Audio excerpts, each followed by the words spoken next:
구독자를 늘리는 비결이 있으십니까? 저는 비결이 없고요. 열심히 한 거. 그래도 그게 보통에서 가능한 숫자가 아닙니다. 열심히 하고 대한민국에 도움이 되는가 뭔가 민주당 무슨 뭐 국민의당 국민의힘이랑 안 따지고 대한민국 국민과 저는 이제 공직생활만 33년 했거든요. 네.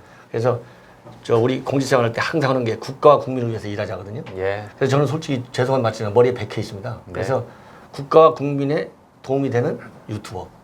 그 대신에 열심히 하는 거. 네. 딱 두 가지예요. 진심이 전달되면 다 그렇게 되는 것 같습니다. 네, 그래서 제가 열심히 지금도 그래서 뭐 열심히 밤 1시든 2시든 우리 문재인 대통령 하는 거 보면 열받아가지고 열받아가지고 저 누구를 특정 정치인이나 누구를 이렇게 미워한 적이 없어요. 예. 사실 진짜로. 사람이 다른 사람 미워하는 게 에너지가 제일 많이 소모된답니다. 아, 그렇구나. 예, 참 불행한 일인데 저 미워하지 않을 수 없게 만드는. 그러니까 맞아요. 그래서 밤에 1시나 2시나 열받아가지고 뉴스 이렇게 보면 야, 이거 진짜 심한데. 그 일어나서 방송하는 게 1시나 2시 예. 밤에. 그러다 보니까 늘어났어요, 숫자가. 어제 트윗은 너무했습니다. 그게 정말. 그게 대통령이 할 트윗인가요? 그 얘기도 한번 해주시죠. 그 얘기 진짜로. 그게 오늘 굉장히 핫 이슈예요. 온라인 보면. 네. 지금 저 비서진들 그 청와대 내부에서도 당에서도 정부적 감각이 떨어진 거 아니냐. 지금 이런 얘기가 있대요. 뭐 아들이 했다는 소문도 있고. 그러니까 그런 말씀 한번 해주시죠. 지금 국민들 다 열받았는데 댓글이 7,000개가 넘는.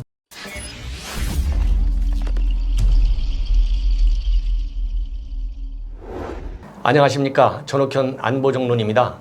오늘은 제가 굉장히 귀하신 분을 모시게 됐습니다. 여러분들 잘 아시겠지만은 국민의당의 안철수 후보께서 이번에 이제 서울시장 후보에 출마를 하셨지 않습니까? 그래서 이제 막바지 경선이 지금 남아 있습니다. 국민의힘과 국민의당. 지금 이제 국민의힘 쪽에서는 오세훈 후보, 그다음에 국민의당 쪽에서는 이제 안철수 후보 두 분이 경선을 17, 18일간 하게 되는데요. 그래서 19일 날 발표가 됩니다. 그래서 우리 서울 시민은 물론이고 우리 대한민국 국민 모두가 이 안철수 후보의 생각이 어떤 생각을 갖고 있는지 굉장히 궁금하실 것 같아요. 그래서 오늘 우리 안철수 후보님을 모시고 제가 인터뷰를 진행하게 됐습니다. 그래서 오늘 이렇게 귀한 시간 내주셔서 반갑습니다. 불러주셔서 감사합니다. 그래서 뭐 이렇게 요즘 굉장히 바쁘실 텐데요. 뭐 많은 질문들 다 소화하시기가 그렇게 쉽지 않으실 것 같은데, 근데 워낙 또 말씀을 잘하시고 또 이제 정치 경륜도 많이 쌓이고 그래서 우리 시청자분들한테 상당히 좋은 그 기회가 될 것 같아요. 네, 열심히 최선을 다해서 솔직한 제 답변들 드리도록 하겠습니다. 예. 그래서 저도 시민의 한 사람으로서 궁금한 거, 특히 우리 이제 안철수 후보님 같은 경우에는 과거에 서울시장도 한번 출마했지 않습니까? 예, 그래서 이번에 정말 우리 대한민국이 여러 가지 측면에서 위기에 처해 있다고 하잖아요. 이렇게 굉장히 귀중한 시기에 서울시장에 출마를 하셨는데 어떤 각오로 이 서울시장 출마로 마음을 바꾸게 되셨는지, 그리고 현재 상황에서는 또 어떤 계획으로 남은 선거 기간을 일정을 소화해 나가실 계획인지 이런 거에 관해서 좀 의견을 주시면 좋을 것 같습니다. 제가 서울시장 출마 결심하게 된 건 한마디로 나라를 살리기 위해서입니다. 계속 작년에는 대선 준비를 해왔습니다. 정권 교체가 되어야 실제로 나라를 살릴 수가 있지 않습니까? 그런데 작년 하반기부터 여러분들이 이제 저를 찾아와서 하시는 말씀이 제가 아무리 대선 준비 열심히 해도 이번 서울시장 선거를 야권이 지면 아무 소용이 없다, 그러시는 겁니다. 그러면서 고민을 하던 차에 12월 달 기억하시겠습니다만 세 가지 일이 한꺼번에 생겼습니다. 먼저 국회에서 그 법을 그냥 마구 통과시킨 겁니다. 그리고 또 하나는 윤석열 총장에 대해서 징계위원회가 열렸습니다. 또 바로 거의 그 다음 날 문재인 대통령이 백신 계약에 대해서 거짓말을 했습니다. 지금 1,000만 명분밖에는 계약을 안 한 백신을 마치 뭐 4천만 명분 계약한 것처럼 그렇게 대놓고 거짓말하는 것을 보고 이 정권이 이대로 가면 안 되겠다. 나는 내 몸을 던져서라도 이번 서울시장 선거 야권이 승리하게 하고 그래서 그 다음에 또 여러 훌륭한 분들이 힘을 합해 정권 교체를 가능하게 할 수 있는 교두보를 제가 만들겠다. 그 결심을 하게 됐었습니다. 그게 그때 작년 12월 20일 벌써 석 달 다 돼갑니다만 서울시장 출마 선언을 했던 계기였습니다. 예, 굉장히 중요한 이 정치적인 의미를 갖고 있는 선거지 않습니까? 왜냐하면 우리가 그동안에 뭐 지방선거다, 대선이다, 국회의원 선거다, 많은 선거가 있었지만은 정권을 바로 심판할 수 있는 중요한 선거가 두 번이잖아요. 그래서 이번에 이제 전초전이 되는 건데, 최근에 이제 LH 사태, 그 다음에 이제 중수청 설치 문제, 이런 걸 가지고 우리 국민의 분노가 이제 하나로 모이는 것 같아요. 이 길은 이번 서울시장 선거에서 반드시 우리 야권 후보가 돼야 되겠다. 그런 이제 의미를 갖고 있고 거기에 뛰어드셨지 않습니까? 네. 그러면은 지금까지는 이제 여론조사를 보면 이 정권 심판론이 절반을 넘고 있어요. 조사 기관에 따라서 조금씩은 상이하지만 3%에서 55% 정도가 정권은 교체해야 된다. 그리고 특히 중도층에서 그리고 무당층에서도 정권 교체의 의미를 두는 비율이 한 3배 정도나 높아요. 그러면 이제 우리 안철수 이제 후보의 경우에는 이 중도층에 대한 이 확장성이 크다. 이런 이제 일반적인 평가를 받고 있거든요. 네. 근데 이제 실제로 쭉 그동안에 운동을 하시면서 직접 우리 시민들하고 접촉해 보면 그 중도 표심의 변화랄까요? 이런 것이 어느 정도로 강하게 느껴지는지, 그리고 이 표심이 앞으로 이제 4월 9일이니까 한 달 조금 못 남았지 않습니까? 이 표심을 우리 안철수 후보께서 그대로 쭉 유지하고 또 더 확장시킬 수 있는 그런 이 가능성에 대해서는 어떻게 보고 계신지 한번 실감나게 설명을 해주셨으면 좋겠습니다. 말씀해 주신 것처럼 이번이 선거가 두 가지 의미가 있습니다. 우선은 서울시장 선거를 승리를 해야지 그 다음 대선이 있는 것 아니겠습니까? 그런데 승리뿐만 아니라 이번에 반드시 해야 될 것이 야권의 확장입니다. 특히 20, 30대, 그 다음에 또 중도층, 무당층까지도 야권의 그 지지세가 확장이 되어야 그 힘을 가지고 대선에서 정권 교체를 할 수 있습니다. 그 두 가지가 정말로 중요한 것인데 그런 점에서는 저는 강점이 있다고 생각합니다. 먼저 이번에 꼭 이겨야 됩니다. 지금 현재로서는 LH공사를 포함해서 국민들 분노가 굉장히 높습니다. 그래서 야권 후보가 저도 그렇고 오세훈 후보도 그렇고 다 같이 지지율이 올라가고 있는 상황입니다. 그런데 작년 총선을 생각해 보십시오. 처음에 분위기 좋았지 않습니까? 그런데 워낙 이 정부가 교활하고 할 수 있는 수단이 많고 돈을 막 뿌리고 쇼를 하고 이러다 보니까 오히려 정말 참패했던 그걸 생각해 보시면 지금 한 달 남은 이 서울시장 선거가 이렇게 계속 야권에 유리하게 흘러갈 것 같지가 않습니다. 아마 중간에 뭐 여러 가지 야권에서의 부동산 비리들을 갖고 있는 정보들을 대거 흘릴 겁니다. 그래서 물타기를 시도할 겁니다. 그리고 또 3월 말에 돈을 막 뿌릴 겁니다. 그런 것들을 통해서 다시 또 분위기가 뒤집어지면 그러면 굉장히 힘들어지지 않습니까? 그런데 저는 그런 상태에서도 항상 그 오차 범위 밖으로 계속 이겨왔습니다. 그래서 저만이 오차 범위 밖으로 이길 수 있는 후보이고 어떤 경우에도 분위기가 바뀌더라도 저는 이길 수 있는 후보입니다. 그리고 또 두 번째로 이번 서울시장 선거의 의미가 야권의 지지층을 20, 30대 중도 무당층까지 확장을 해서 이걸 가지고 대선에서 정권 교체가 가능하게 해야 하는데 여론조사 결과에 이미 객관적으로 나온 것처럼 저는 오세훈 후보에 비해서도 그렇고 야권의 어느 누구보다도 20, 30대 지지가 굉장히 높습니다. 박영선 후보보다도 높습니다, 제가. 그 다음에 또 중도층, 무당층도 제가 우리 야권 전체뿐만 아니라 박영선 후보보다도 높습니다. 그래서 그것까지도 저는 이제 해결할 수 있다. 저는 그렇게 말씀드리고요. 또 세 번째로는 저는 전임 정부들의 여러 가지 과오에 대한 빚이 전혀 없는 유일한 후보입니다. 아마도 또 이 정부 특징이 내로남불이나 또는 남 탓하는 습관이 있어서 뭐 이명박 정부, 박근혜 정부 때 일을 마구 꺼낼 겁니다.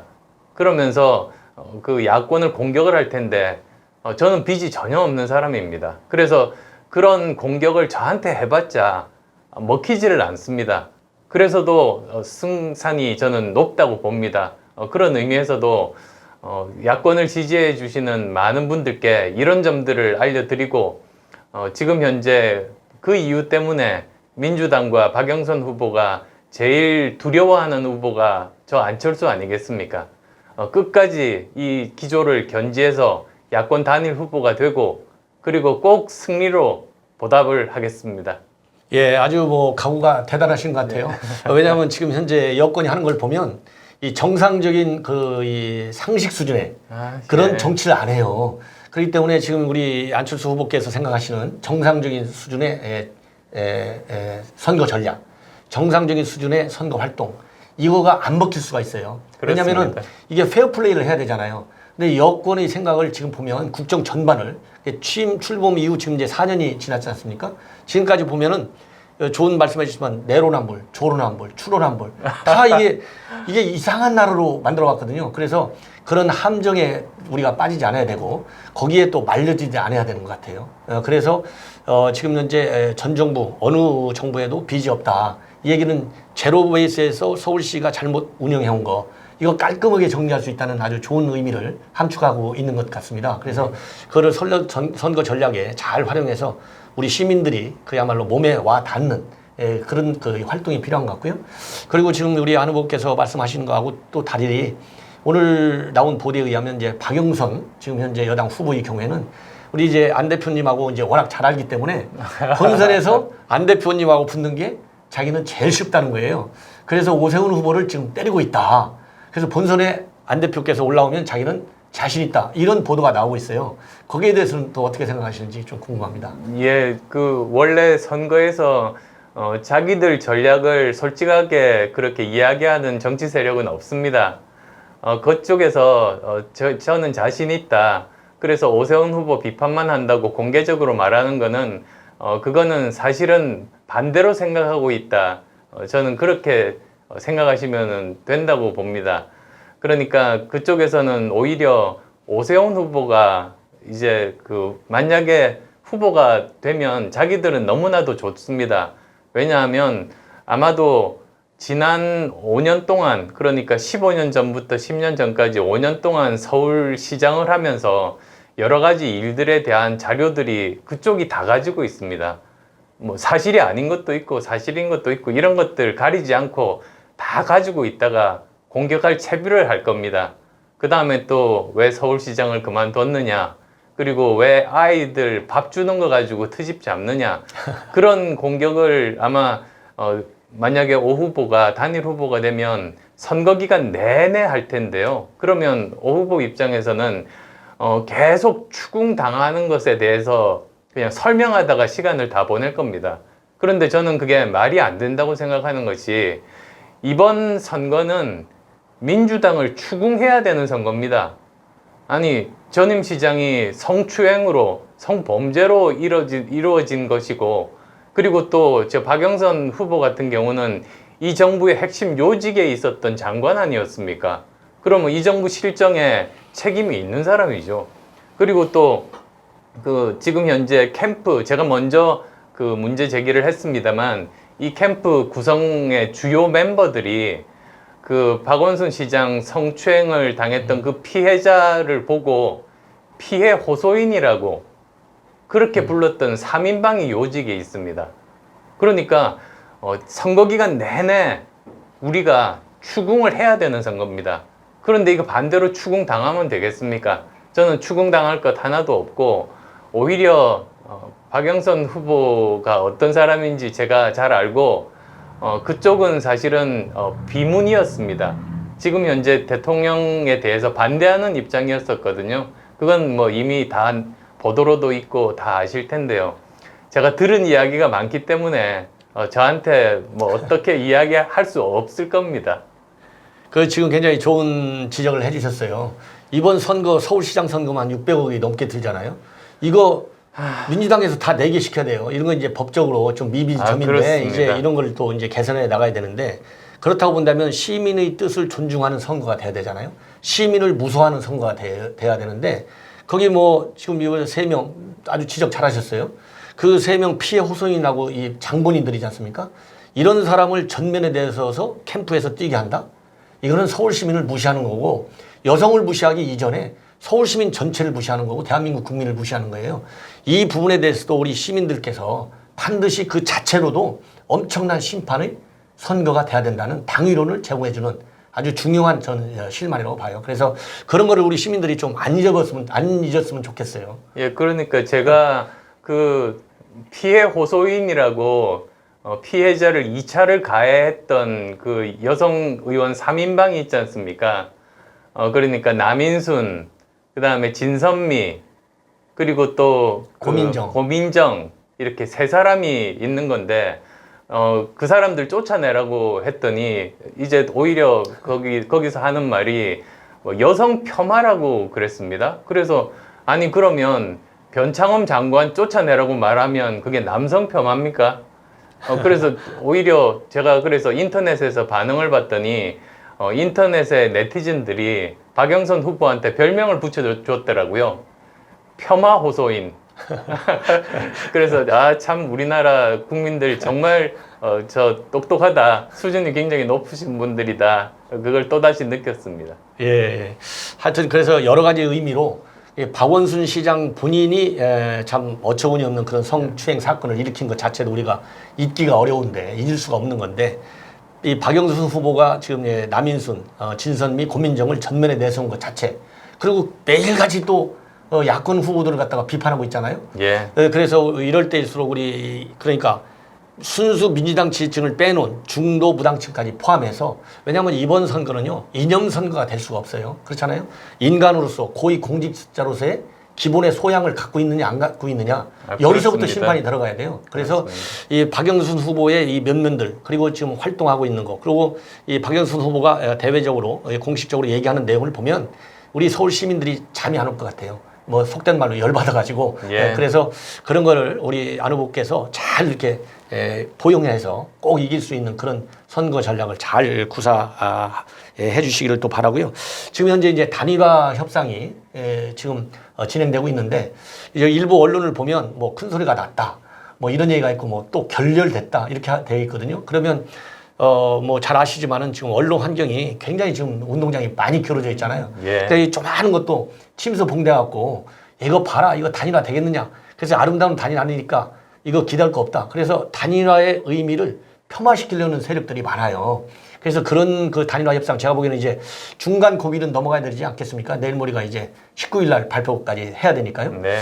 그래서 그 문제에 관해서는 지금 어느 정도로 우리 국민들이 좀 걱정하지 않게 좀 자세하게는 말씀드리기가 주시기가 어렵겠지만은 큰 틀에서 우리 서울 시민들이 이 표심을 결정하는데 좀 중요한 뭐라 그럴까요? 이 도움 역할을 할 수 있는 말씀 이런 거 한번 해주시면 좋을 것 같습니다.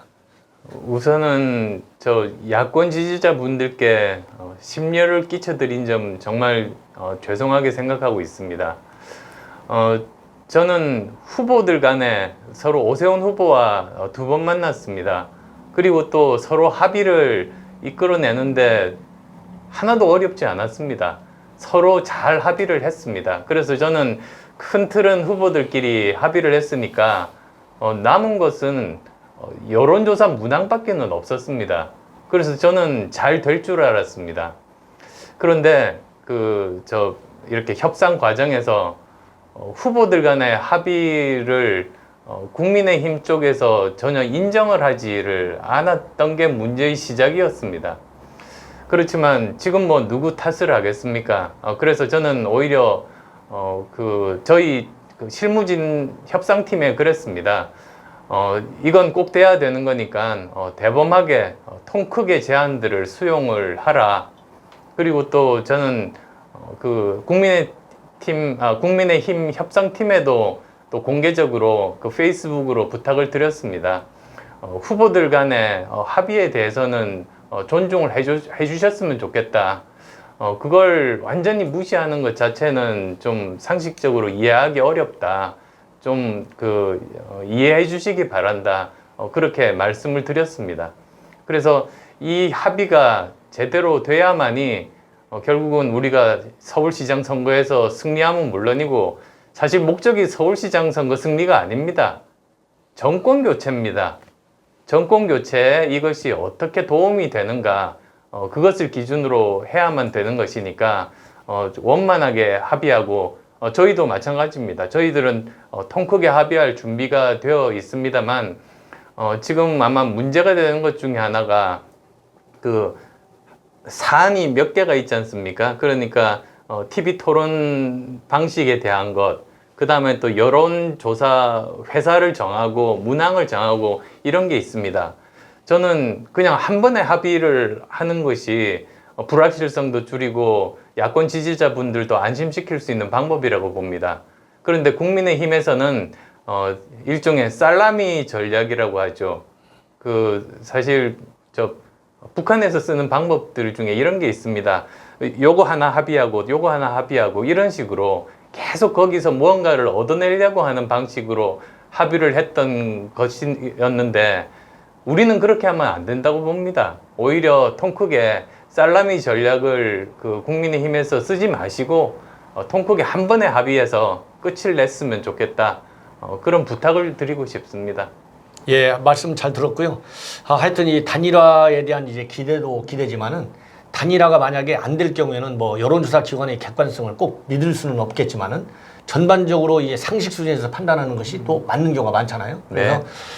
무조건하고 단일화는 이뤄야 되겠다. 이런 그렇습니다. 생각을 하고 그리고 이럴 때 흔히 이제 중요한 이 위기 국면에서는 이 지도자의 결단력, 이 리더십이 굉장히 중요하지 않습니까? 그래서 이 언론에서도 보도된 바 있습니다만은 이 두 분이 탑다운 방식의 단일화 이런 것도 이 실무 협상을 통해서 말하자면 이 바텀업 형식의 단일화 협상은 협상대로 계속 가되 언론에서 생각하는 것 이상으로 이 갈등 양상으로 이 야권의 단일화 후보가 비춰지는 것은 절대 바람직하지 않습니까? 그래서 이럴 때는 그야말로 이제 시간 싸움인데요. 이 타이밍 적시에 이 탑다운 방식의 협상이 병행돼 가지고 부작용, 또 불협화음 이런 것들이 가능하면 우리 시민들한테 전달이 되지 않도록 이 깔끔하고 멋있는 단일화 꼭 이루어지게 되기를 저도 비람하지 않습니다. 예, 저도 그렇게 열심히 최선을 다할 생각입니다. 그리고 또 후보 간에 저는 오세훈 후보와 갈등이 없습니다. 그래서 원만하게 합의가 이루어지면 그걸 협상팀들이 존중해 주시면 빨리 합의가 이루어지지 않을까 그런 기대를 하고 있습니다.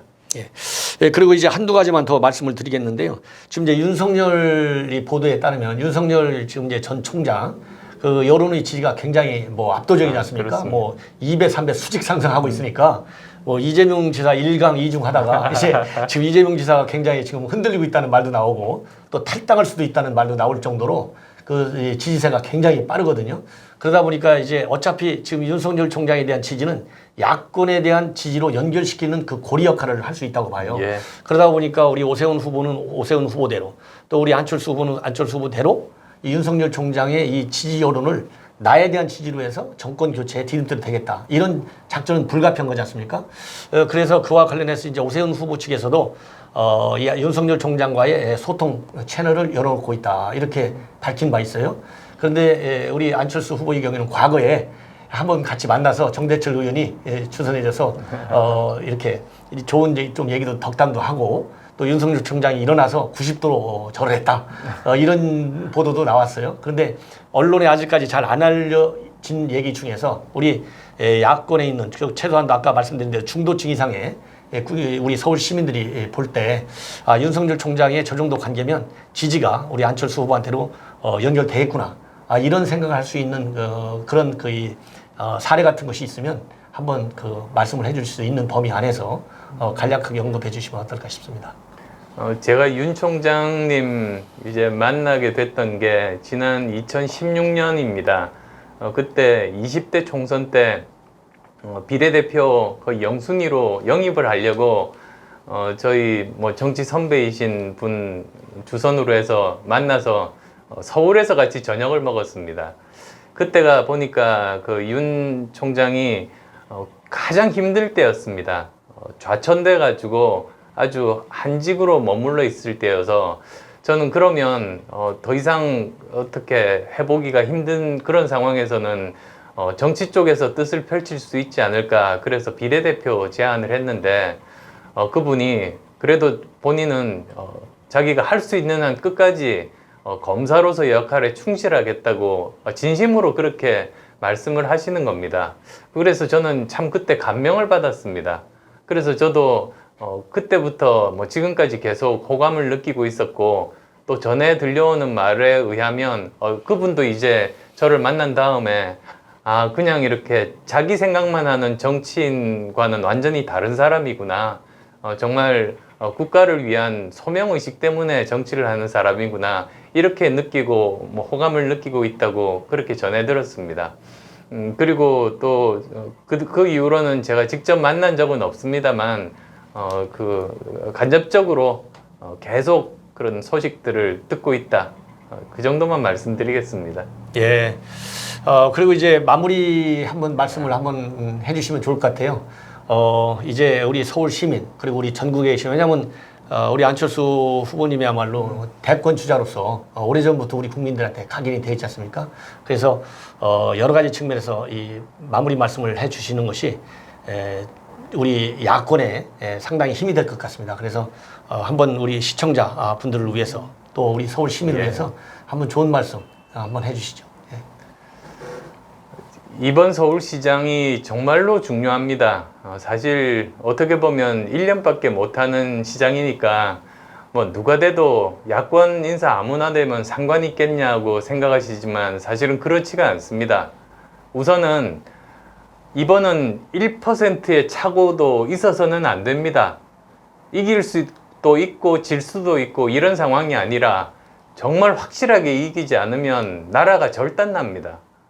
저는 우리나라가 국운이 있는 나라여서 절대로 그렇게 되지 않을 거라고 믿고 있습니다만 그런 점, 그래서 확실하게 이길 수 있는 것, 아무리 갑자기 분위기가 바뀌고 작년 총선처럼 야권이 오히려 몰리는 상황에서도 이길 수 있는 사람이 필요하다는 말씀 우선 드리고 싶고요.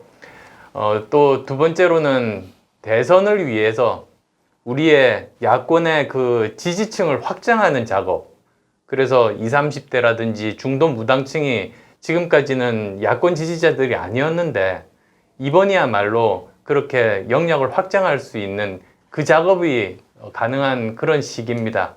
그리고 또 있습니다. 이번에 당선된 시장은 가장 중요한 일이 저 두 가지입니다. 하나는 코로나19 방역을 제대로 하는 겁니다. 사실 코로나19 방역만 제대로 잘 되고 빨리 종식만 될 수 있으면 경제 문제가 그래서 풀리게 될 수 있는 근본적인 해결책 아닙니까? 그 다음 또 두 번째로는 일자리를 만들고 민생을 살리고, 부동산 문제도 사실은 민생 문제에 포함이 되니까요. 그 두 가지인데 아시다시피 저는 의사입니다. 누구보다도 코로나19 방역 잘할 자신이 있습니다. 그리고 또 지금 사회적 거리두기 방법이 국가적으로 주먹구구식이고 비과학적이어서 제가 끊임없이 비판을 하면서 겨우겨우 정부가 제 말 듣고 조금씩 바꾸고 있습니다만, 그것도 제대로 서울경 사회적 거리두기 방법을 만들어서 소상공인 자영업자분들이 영업의 지장도 최소화하면서도 방역 가능한 그런 방법을 만들고 그 정부에 건의하고 전국적으로 이렇게 널리 알릴 그런 생각이고요. 또 백신 외교도 저는 가능합니다. 무슨 뜻이냐면 지금 아마도 선진국들은 빠른 시간 내에 집단 면역이 될 것 같습니다. 그저께입니다. 그저께 바이든 대통령이 7월 4일이 미국 독립기념일인데 그날 집단 면역을 가능하게 하고 코로나19 이제 종식 선언이 가능한 날이 되게 하겠다, 그렇게 자신감 있게 말했습니다. 그런데 우리나라는 지금 현재 상황을 보면 내년 중반 정도는 돼야 된다, 이런 것들이 많은데요. 아마 올해 내로 집단 면역이 되는 그런 나라들이 많이 생길 겁니다. 그리고 그 나라들이 대부분 보면 백신을 전체 인구의 2배에서 5배까지 확보하고 있는 나라들입니다. 그러면 저 같은 시장이 직접 그 나라 시장이나 또는 그 제약회사들, 글로벌 회사들을 찾아가서 이미 이제 필요가 없게 된 그 나라 집단 면역이 돼서 필요가 없게 된 그 분량을 빨리 한국으로 달라 이렇게 저는 요청할 수 있다고 생각합니다. 저는 워낙에 전문가이고 아는 인적인 네트워크도 많고 저는 미국에서도 학교 다닌 사람입니다. 그래서 그런 부분들 저는 제대로 역할을 하는 서울시장의 범위를 벗어날 수도 있습니다만 제일 중요한 그런 방역은 누구보다도 자신 있습니다. 의사 안철수가 서울시 방역 책임지겠다. 그리고 벤처기업가 안철수가 서울에 일자리 만들겠다. 그렇게 되면 아마도 야권이 책임을 맡으면 나라가 이렇게 달라지는구나.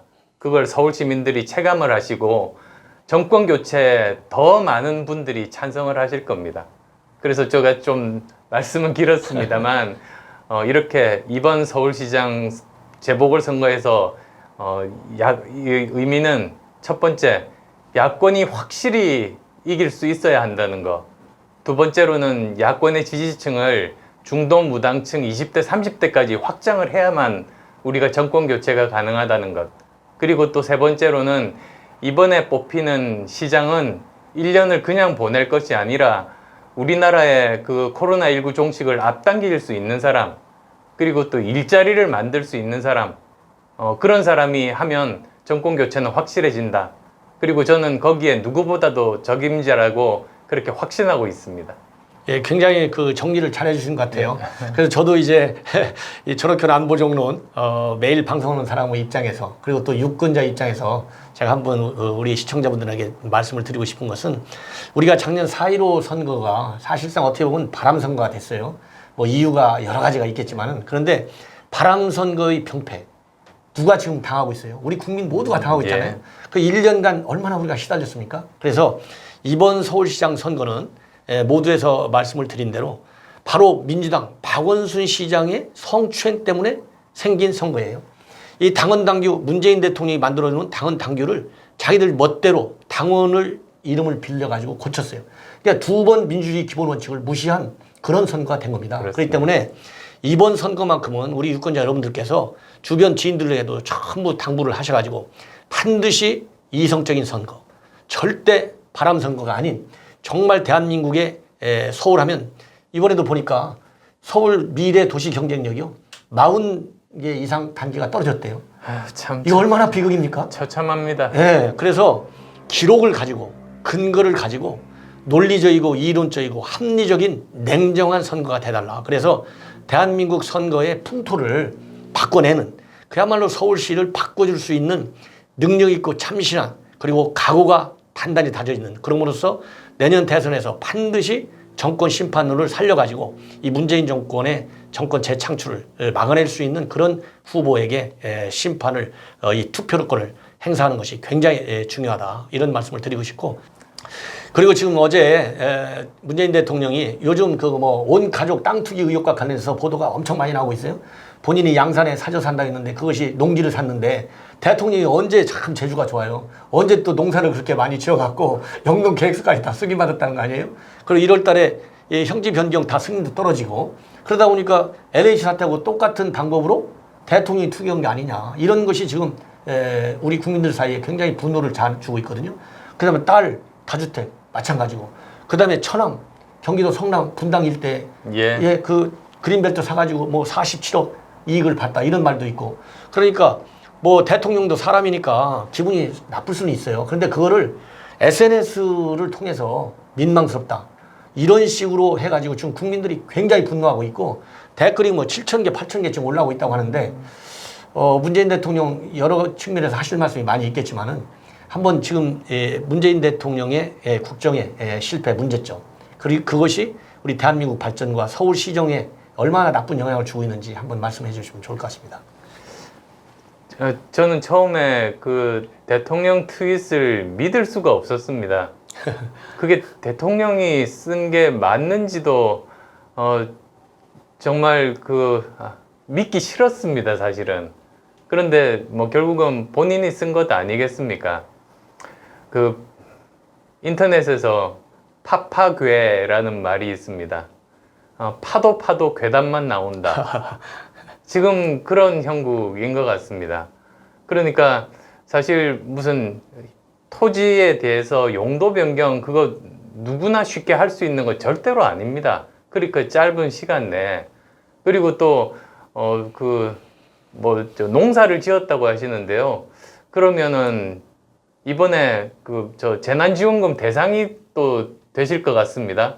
왜냐하면 지금 또 민주당에서 농민들까지도 재난지원금 대상으로 확대하자고 하는데 그게 대통령 때문이었나?